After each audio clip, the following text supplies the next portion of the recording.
And yeah, it looks like we're ready to go. So when this live is over, this video will be converted into an actual video on my channel. So I will just go ahead and kind of get started. We'll see kind of how like my day is going. I'm having a pretty good day. I just got like kind of like the time zone when I'm gonna get my FFS. So that's really cool. And let me just start off by saying, if you've never seen any videos on my channel before, my name is Achi. I'm a transgender Latina woman living in Southern California slash Tijuana. So that's kind of what I'm about. I've been transitioning now for probably, no, 10 going on 11 months, I think now. So we're almost at the big 1 year mark. Um, Super excited for that. But I think the most exciting part of my transition so far has been my FFS journey. So I knew from like the first day that I was kind of transitioning that I knew I wanted FFS. A lot of the time people tell me like, "Oh, your face looks really feminine. You kind of like pass," and that's true. I do pass to a certain extent to most people. But a really big thing that's always bothered me has been my brow bone. So I don't know if you can see it like right there. You see how there's like a bump. And another thing that's always bothered me is how wide like my chin and my jaw is. I've always really been like unhappy with that. So those are like the biggest reasons that I'm getting FFS. And then like one thing I wanted to say was like, if a transgender person isn't happy with their face, they shouldn't have to make like excuses or like explain to people why they don't want it. I think that's a really big thing that like needs to be talked about more. I think that like transgender people have dysphoria and suffer dysphoria in different ways, and I think that we should let transgender people kind of have their own body autonomy and kind of decide what helps them alleviate their own trauma. And so, with that being said, I really wanted FFS for a really long time. And for a while, I was on Planned Parenthood for getting my HRT, so I didn't have any kind of health insurance to go through. I didn't have any kind of network to try and access these procedures. I don't know if any of you know, but FFS costs like between 30 to like all the way to like $100,000 depending on who you go with. FFS can be really expensive, and FFS for a lot of girls can be really life changing too. So it's like something that's not included on all like insurance plans currently, but it should be, because it's like yeah, I have like I could get like I'm trying. The video is like mirrored, so like I can't like. It's this side. Okay, so I have like a black strand that I want to like move to the right. Perfect. Um, but yeah, it's like I don't get why like we are allowed to have our vagina, which only a limited amount of people are going to see, but something that a lot of us struggle with, like our face. Because I'm aware that according to our Western beauty standards, a lot of these transgender women don't meet them because they do have things, like the big ridge bone. They have things like square jaws. They have things like very masculine looking cheekbones. And so I've always thought that like it should be something that should be offered with insurance, and it doesn't really make sense to me why it's not. But besides that, takes me back to my own story. I am getting FFS now. I did make the move from Planned Parenthood to Kaiser, and that was really cool because I finally kind of had like not a team, but like had a system set up to help me thrive, and that was really kind of important in my personal journey. um it was the first time that I kind of had like an endocrinologist that was just for me, and I just dropped my phone. That's beautiful. But it was the first time I had those kind of things. So I had like an endocrinologist testing my blood levels. I had, these people giving me my HRT, talking to me about what I wanted. That was when I got higher dosage of injections.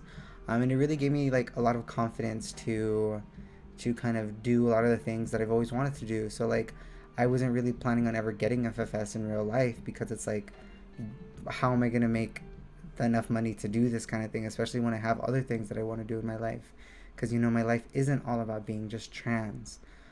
um so yeah, that was really important to me, and since I had a pathway to do that with Kaiser, it really helped me. So I started kind of taking the steps to do that slowly. um you had to have been on hormones for a certain amount of time.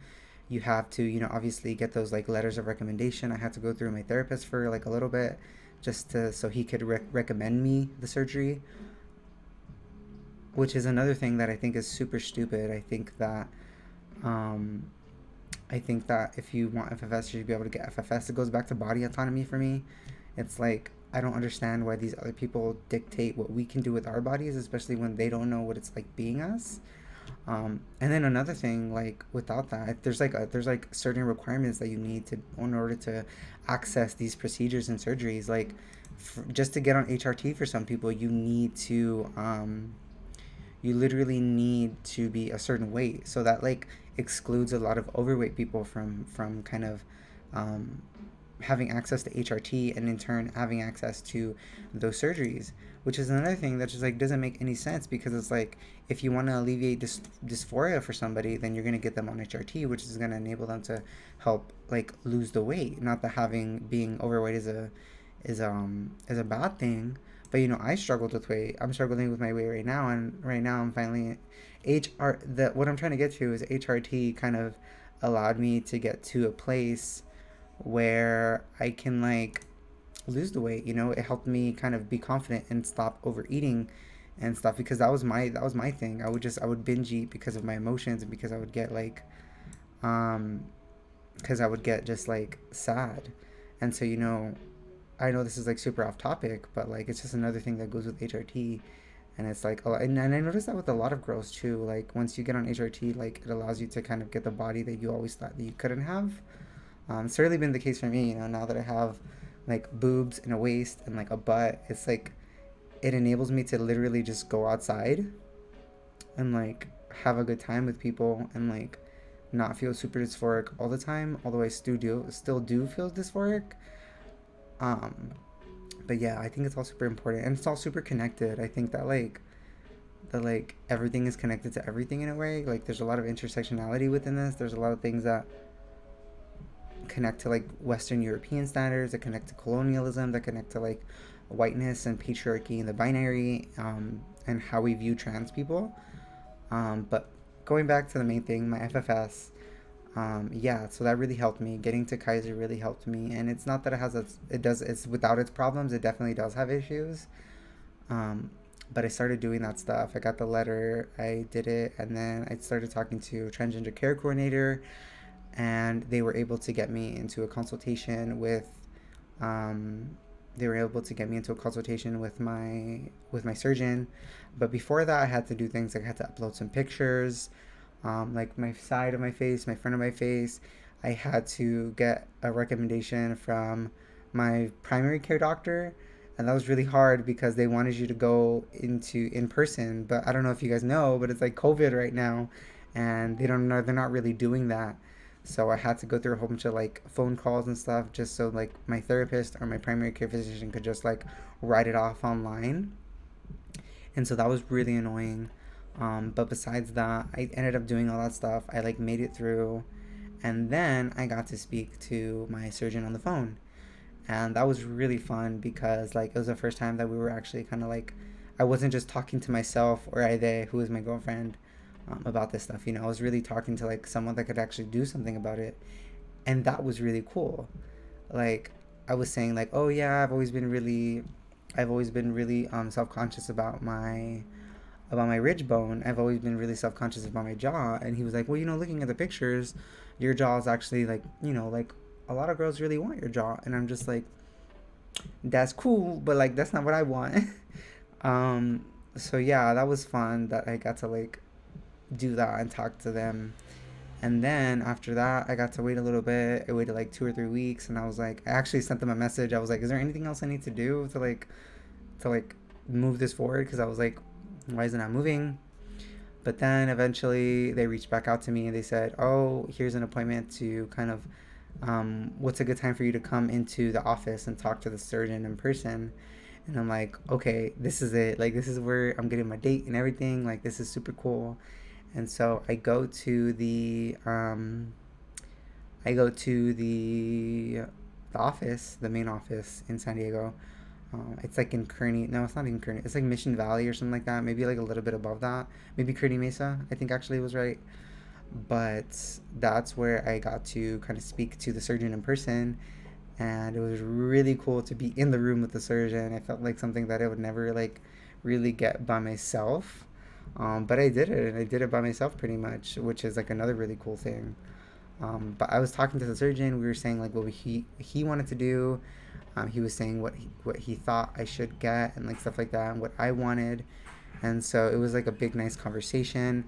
Um, Another thing that was really cool about it was that he was basically saying that they're going to. So basically, this is going to be like what they're going to do to me. And so he was saying that after looking at the pictures, looking at my face, they're going to go ahead and shave down the ridge bone. They're also going to be lifting up my my eyebrows.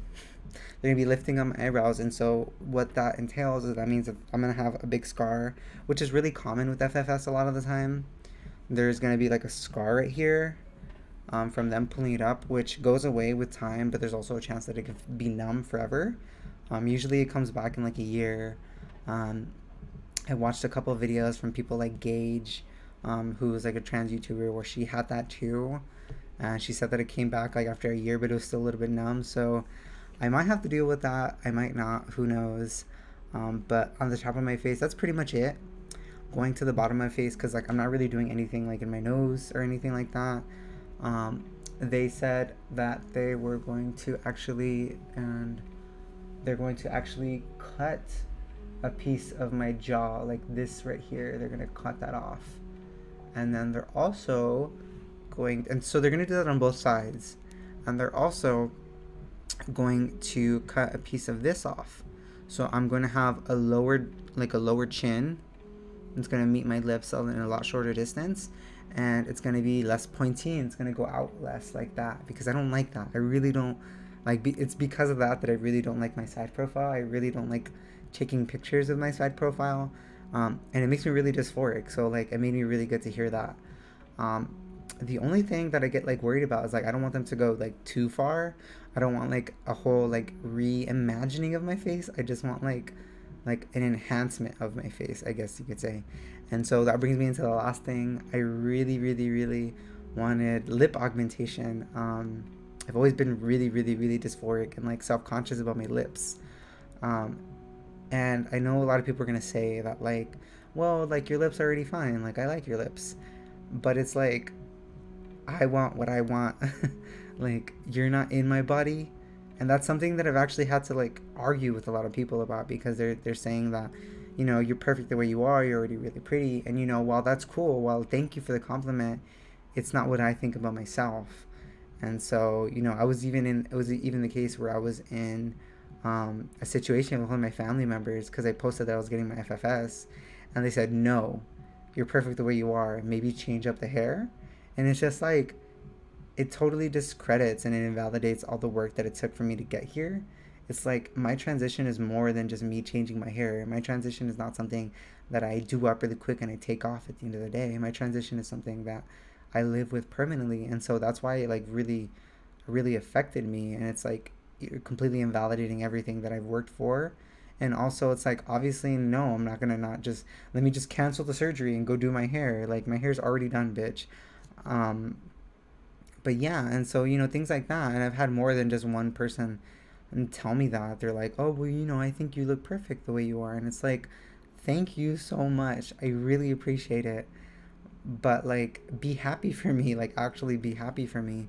And it's so hard when you're trans, because everybody thinks that their input is like really important.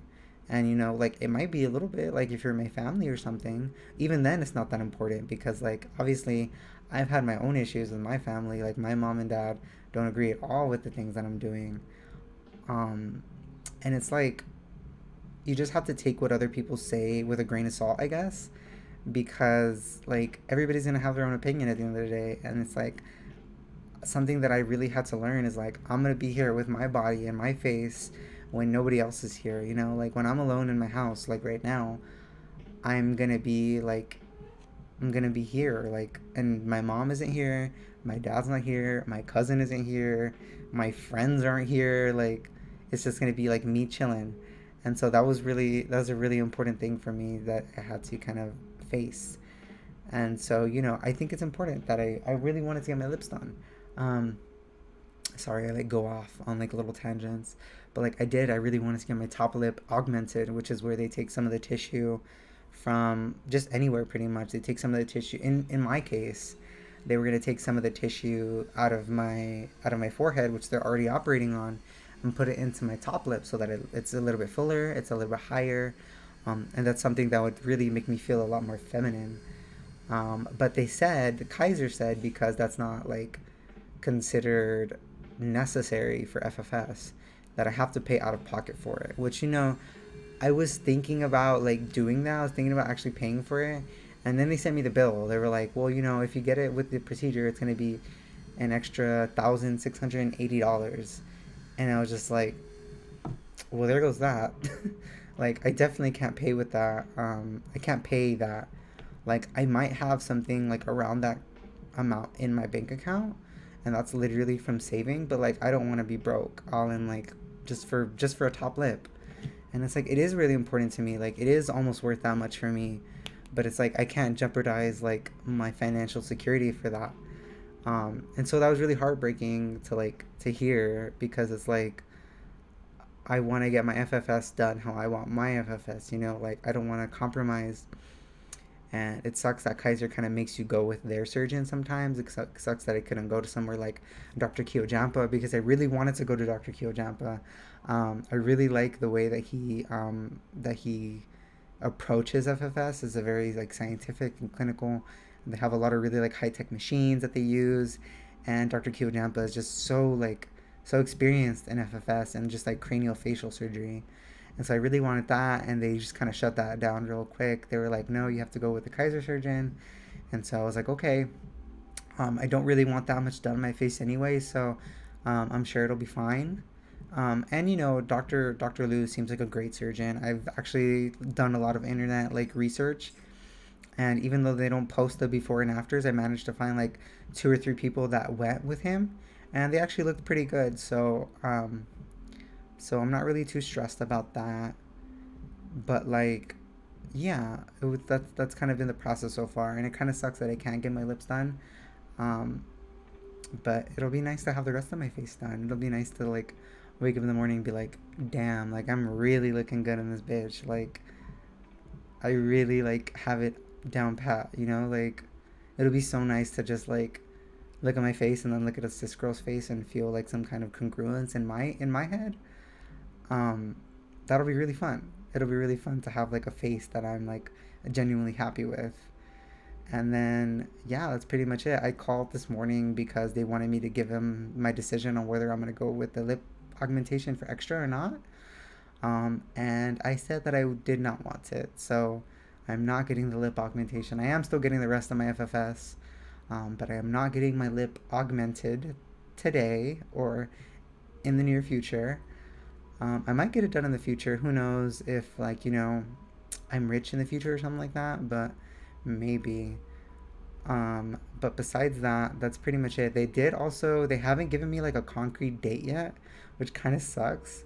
But I called this morning to tell them that, and while I was on the phone with them, the surgery kind of scheduler lady said that my surgery is going to be sometime in November or December as of now, and if there's any cancellations that I'll get in earlier.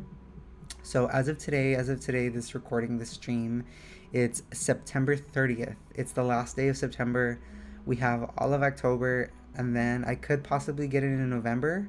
And fingers crossed, there is a cancellation and I can get it in October. That would be like a dream come true. Just get it done, you know, have a nice bandaged up face for Halloween. I wouldn't have to get a costume because I would just be all bandaged up for it. But that'd be really fun to get it done in October. I really, really, really hope that like that's like my Christmas gift to myself, like to wish for that. But yeah, if not, worst case scenario, I'm getting it done December, new year, new me. I'll literally be entering into 2021 with a whole new face. So that'll be fun. But yeah, I guess now it's just more of a waiting game for my surgery date. Um, I'm pretty much done with everything. That feels nice. That feels nice that I'm done with everything. I just have to wait now. which is cool that at least I don't have to put in any more paperwork because that sucked. Um, but yeah, I know I went off on a little like really long tangent, but that's pretty much how the whole process is going so far with FFS. I'm really excited and I'm really nervous because they said that it's gonna feel like I got hit by a truck after I wake up from surgery, um, which that's scary. But I have actually had surgery before. I had a minor surgery. I had tonsil surgery to remove them. And if it's anything like that, then yeah, I should be a little bit scared. Because I remember when I got my tonsils taken out, they just take you to the bed and then they like put this face mask on you. It's like gas, and they're just like, okay, see you in like 10 seconds. And then it's like they count one, two, and I'm just like, I really don't feel anything. Like I hope I fall asleep. And then before you know it, you're just like you're just like dead, like you're just asleep. And the craziest thing about surgery, from what I experienced, is that you literally just like it's like you fall asleep and you wake up instantly. Like you don't feel like when you sleep for the night, like you felt like you've slept all night. When you're in surgery, you literally just close your eyes and then you wake up and like you're done. And so that's really scary to me actually because it's like I'm gonna go to sleep like fine, and then I'm gonna wake up like all bandaged up, like crazy looking faces, black eyes, everything. And that's kind of scary. Um, but gotta keep your eye on the prize. Gotta get that like pretty face. Um, but yeah, I'm really excited. That's pretty much how it's gonna go.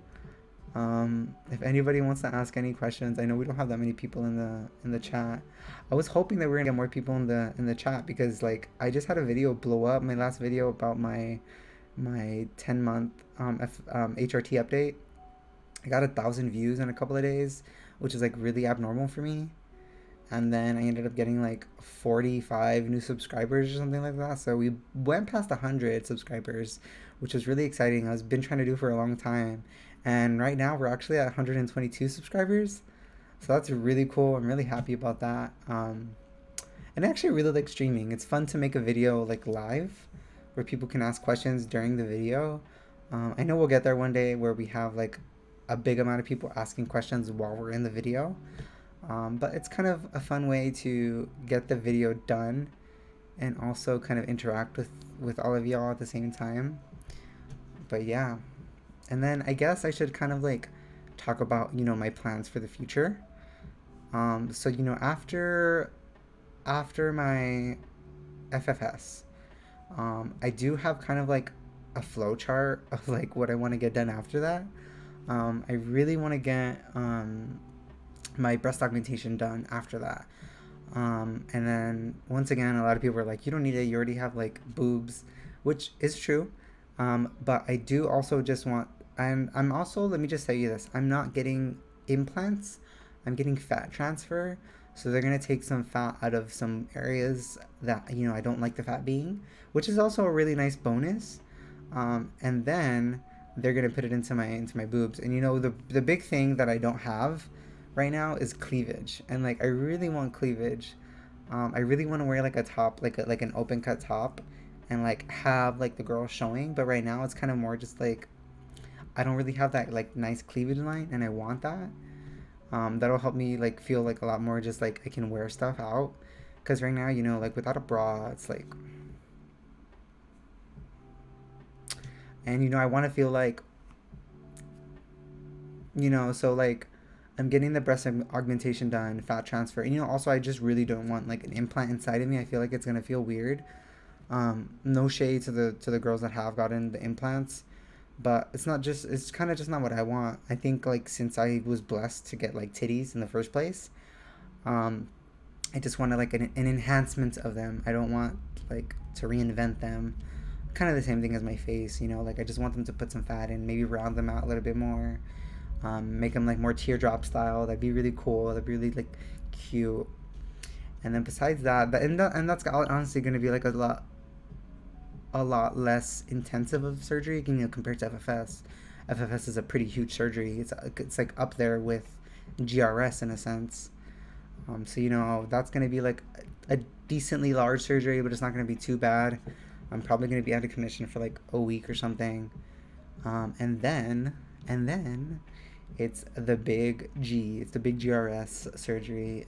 It's me getting my my custom leather upholstered warming chuchi. I'm super excited for that. I have actually I've actually kind of like switched my mind a little bit about what I want when it comes to that. I remember in a previous video I said that I wanted minimal depth vulvoplasty. And a lot of the reason that I said that was because like I didn't want penile inversion GRS. I didn't want to, get my penis inverted and turn into that because there's a lot of issues that I have with that personally.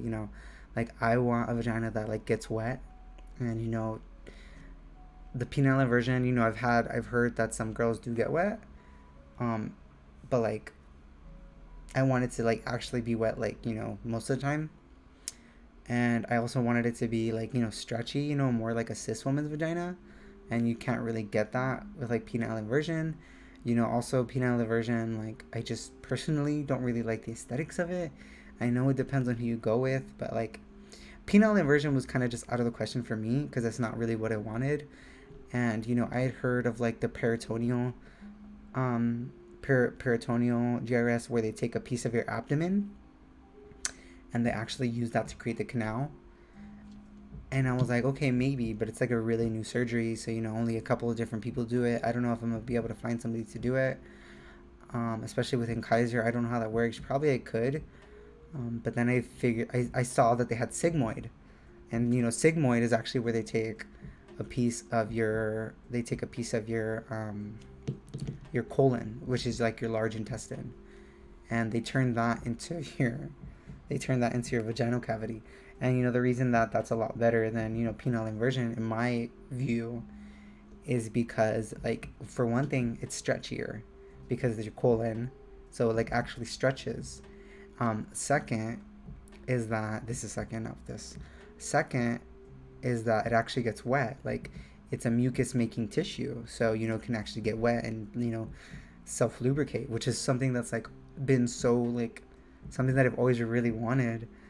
So it'll be nice to have that. And then a lot of the surgeons say that they'll still make you dilate, but they said that you don't have to dilate nearly as much with a sigmoid GRS because I think it's because the colon is literally already a tube. So like what reason would it have to close? But I just know that you have to dilate a lot less, which is something that I was really like intimidated by. Like I don't want to dilate for the rest of my life. Um, and I know like after a while with penile inversion, you can just get by having sex, but yeah, I don't know. Just like sticking something inside of me like that for like the rest of my life just seemed like something I didn't want to do. And so like I'm really glad that the sigmoid one came up or that I found out about it because that's definitely what I want now. I want the ability to penetrate if I can get it, and I want it like within those like parameters. So that's really cool. Um, that's really cool. I'm really happy with that, and I'm excited for that. But that's probably not for like 2 to 3 years. So I'm taking it slow. I'm waiting for my other things to get done first. And yeah, that's pretty much it. Like I'm super excited, and maybe some new technology will come out by the time I get my GRS in the future, and that'll be even better. So I'm happy with that for now. And then I get my uterus transplant. And I'm just kidding. That would be cool if I could do that, but we'll see. We'll see in the future if something like that happens because I would totally like want to have a kid. I would totally want to have a little baby. Um, but yeah, I guess that's pretty much it. I guess that's pretty much like everything in a nutshell. Talked about my FFS, and I talked about like the surgeries that I want to get after that. Um, I don't really have anything else to say. If anybody has any questions, I know there's only like one or two people in the chat right now. If anybody has any questions, I would love to answer them. But if not, I'm gonna wait like 2 minutes, and then if nobody says any questions, I'm gonna just end it there. Once again, this video is gonna be available as like an actual video um, once the stream is done. So if you want to watch the whole thing after, then you can. But yeah, and then I will be streaming today too. If anybody wants to watch me stream, I'm gonna be streaming from like I think I'm gonna from like 12 to like 2, and that's at Twitch TV dot English is hard. twitch.tv/galmiachi, which is the same as like everything down here. I haven't added it yet, but I really need to. Um, but yeah, watch me on Twitch. I'm really trying to like grow like a fan base or like a following there because I really do like to stream. I really like streaming video games, um, and it's something that I really want to do along with YouTube. So if I can get those going, then that'd be really cool. But yeah, it seems like gonna really add. Nobody's gonna really ask any questions, so I'm just gonna end it there. Thank you for everybody for coming, and I hope you guys like the new camera setup that I have now. It looks a lot better, as you can tell. I connected my Sony A7 III to the computer, and yeah, I think I'm gonna be doing videos like this from now on. So no more little webcam. But yeah, thank you all everybody for coming. I had a really good time, and I hope you guys all have a great day. Bye. And thank you everybody for 122 subscribers. I love all the 122 of you, and I have really big plans for this channel, so just stay tuned. Yeah, you guys are all my little family.